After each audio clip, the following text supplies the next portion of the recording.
ನಮಸ್ಕಾರ ಸ್ನೇಹಿತರೆ, ನಾವಿವತ್ತು ಬಂದಿದ್ದೇವೆ ಬೆಂಗಳೂರಿನ ಅತಿ ಹಳೆಯ ಜಾತ್ರೆ ಬಸವನಗುಡಿ ಕಡಲೆ ಪರಿಷೆಗೆ.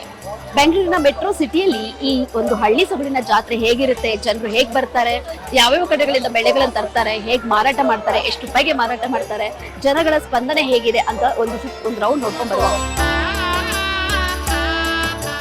ಸುಮಾರು 500 ವರ್ಷಗಳ ಇತಿಹಾಸ ಇರುವ ಕಡಲೆಕಾಯಿ ಪರಿಷೆ 3 ದಿನ ನಡೆಯುತ್ತದೆ.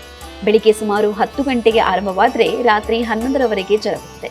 ಬಸವನಗುಡಿಯ ದೊಡ್ಡ ಗಣೇಶ ಹಾಗೂ ದೊಡ್ಡ ಬಸವಣ್ಣನಿಗೆ ಕಡಲೆಕಾಯಿಯಿಂದ ಅಭಿಷೇಕ ಮತ್ತು ಬೆಣ್ಣೆ ಹಾಗೂ ಕಡಲೆಕಾಯಿ ಬೀಜದ ಅಲಂಕಾರ ಮಾಡಲಾಗುವುದು.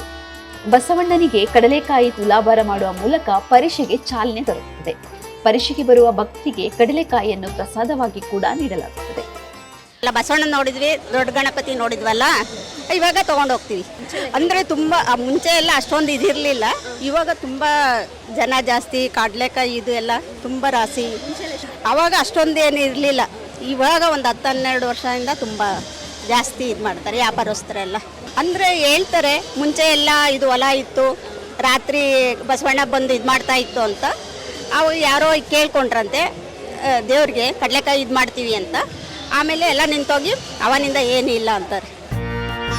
ಅಂದ ಹಾಗೆ 500 ವರ್ಷಗಳ ಇತಿಹಾಸ ಇರುವ ಜಾತ್ರೆಗೆ ತನ್ನದೇ ಆದ ಇತಿಹಾಸವಿದೆ. ಬೆಂಗಳೂರು ಮಹಾನಗರ ಆಗುವ ಮೊದಲು ಬಸವನಗುಡಿ ಸುಂಕೇನಹಳ್ಳಿಯಾಗಿತ್ತು. ಇಲ್ಲಿಯ ರೈತರು ಸುಂಕೇನಹಳ್ಳಿಯ ಹಳ್ಳಿಗಳಲ್ಲಿ ಪ್ರತಿ ವರ್ಷ ನೆಲಗಡಲೆ ಬೆಳೆಯುತ್ತಿದ್ರು. ಆದರೆ ಇದು ರೈತರಿಗೆ ಸರಿಯಾದ ಕಟಾವಿಗೆ ಬರುತ್ತಿರಲಿಲ್ಲ. ಯಾಕಂದ್ರೆ ಬಸವು ಒಂದು ರೈತರ ಬೆಳೆದ ಬೆಳೆಗಳನ್ನು ತಿಂದು ನಾಶಪಡಿಸುತ್ತಿತ್ತು.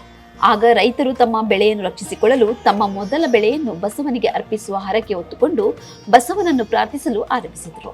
ಕಾಲಕ್ರಮೇಣ ಬಸವನಗುಡಿ ಪ್ರದೇಶದಲ್ಲಿ ನಂದಿಯ ವಿಗ್ರಹ ಒಂದು ದೊರಕಿತು. ಇದನ್ನು 16ನೇ ಶತಮಾನದಲ್ಲಿ ಈ ಸ್ಥಳದಲ್ಲಿ ಕೆಂಪೇಗೌಡರು ನಂದಿಯ ಸುತ್ತಲೂ ದೇವಾಲಯವನ್ನು ನಿರ್ಮಿಸಿದರು. ಇದನ್ನು ಬಸವನ ಗುಡಿ ಅಥವಾ ಬಿಗ್ ಬುಲ್ ಟೆಂಪಲ್ ಎಂದು ಕರೆಯಲಾಗುತ್ತದೆ. ಕಡಲೆಕಾಯಿ ಪರಿಷೆ ಈ ದೇವಾಲಯದ ಸುತ್ತ ಕೇಂದ್ರೀಕೃತವಾಗಿದೆ ಮತ್ತು ಬಸವ ರೈತರು ಅರ್ಪಿಸಿದ ನೆಲಗಡನೆಗಳನ್ನು ಸ್ವೀಕರಿಸಿ ಆಶೀರ್ವದಿಸುತ್ತಾನೆ ಎಂಬ ನಂಬಿಕೆ ಇದೆ. ಹಾಗಾಗಿ ರೈತರು ಬೆಳೆಯುವ ಕಡಲೆಗಳನ್ನು ಮೊದಲು ಬಸವನಿಗೆ ಅರ್ಪಿಸುವುದು ಸಂಪ್ರದಾಯ. ನಾವು ರೈತರಿಲ್ಲ, ನಾವು ಮಾರ್ಕೆಟ್ ತರಿಸ್ಬಿಟ್ಟು ಮಾಡೋದು 3 ವರ್ಷದಿಂದ ಬರ್ತಾ ಇರೋದು.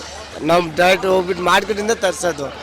ಮಾರ್ಕೆಟಿಂದ 50 ಅಂದ್ರೆ 50 ರೂಪಾಯಿ ಕೊಡೋದು, ತಂದ್ಬಿಟ್ಟು ಇಲ್ಲಿ ಮಾಡೋದು ಅಷ್ಟೇ.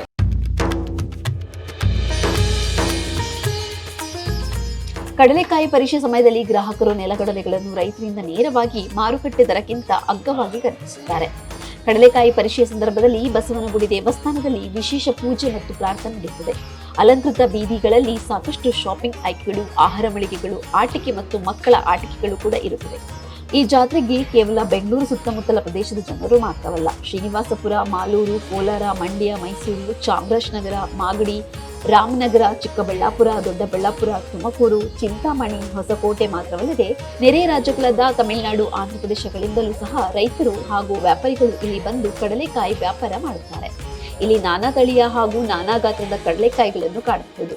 ಹಸಿ, ಉರಿದ, ಬೇಯಿಸಿದ, ಅರೆಬೆಂದ ಕಡಲೆಕಾಯಿಗಳು ಇಲ್ಲಿ ಮಾರಾಟವಾಗುತ್ತದೆ. ಸುಮಾರು 1 ಸೇರು ಕಡಲೆಕಾಯಿಗಳು 50ರಿಂದ 70 ರೂಗಳವರೆಗೆ ಮಾರಾಟವಾಗುತ್ತದೆ. ಇಲ್ಲಿ ಕಡಲೆಕಾಯಿ ಪ್ರಮುಖ ಆಕರ್ಷಣೆಯಾದರೂ ಬಗೆ ಬಗೆಯ ಆಹಾರಗಳನ್ನು ಕಾಣಬಹುದು. ಬೆಂಗಳೂರಿನ ಚಳಿಗೆ ಬಿಸಿ ಬಿಸಿ ಜೋಳ, ಬೇಯಿಸಿದ ಕಡಲೆ, ಬೇಲ್ಪುರಿ, ಪಾನಿಪುರಿ, ಕಡಲೆಪುರಿ ಆಹಾರ ಪ್ರಿಯರನ್ನು ತಮ್ಮತ್ತ ಸೆಳೆಯುತ್ತವೆ. ಕಾರ್ತಿಕ ಮಾಸದ ಕೊನೆಯ ಸೋಮವಾರ ಪ್ರತಿ ವರ್ಷ ಇಲ್ಲಿ ಕಡಲೆಕಾಯಿ ಪರಿಷೆ ನಡೆಯುತ್ತದೆ. ಈ ಕಡಲೆಕಾಯಿ ಪರಿಷೆಗೆ ರಾಜ್ಯದ ಹಲವು ಜಿಲ್ಲೆಗಳಿಂದ ಜನರು ಇಲ್ಲಿ ಬರ್ತಾರೆ, ಕಡಲೆ ಪರಿಷೆಯನ್ನ ಎಂಜಾಯ್ ಮಾಡ್ತಾರೆ. ಹಾಗೆ ಆಂಧ್ರಪ್ರದೇಶ, ತಮಿಳುನಾಡು, ಕರ್ನಾಟಕ ಸೇರಿದಂತೆ ಹಲವು ಜಿಲ್ಲೆಯ ರೈತರು ಇಲ್ಲಿ ತಮ್ಮ ಸುಗ್ಗಿಯ ಫಸಲು ಕಡಲೆಕಾಯಿಯನ್ನು ತಂದು ಬಸವನಿಗೆ ಅರ್ಪಿಸಿ ಮಾರಾಟ ಮಾಡ್ತಾರೆ.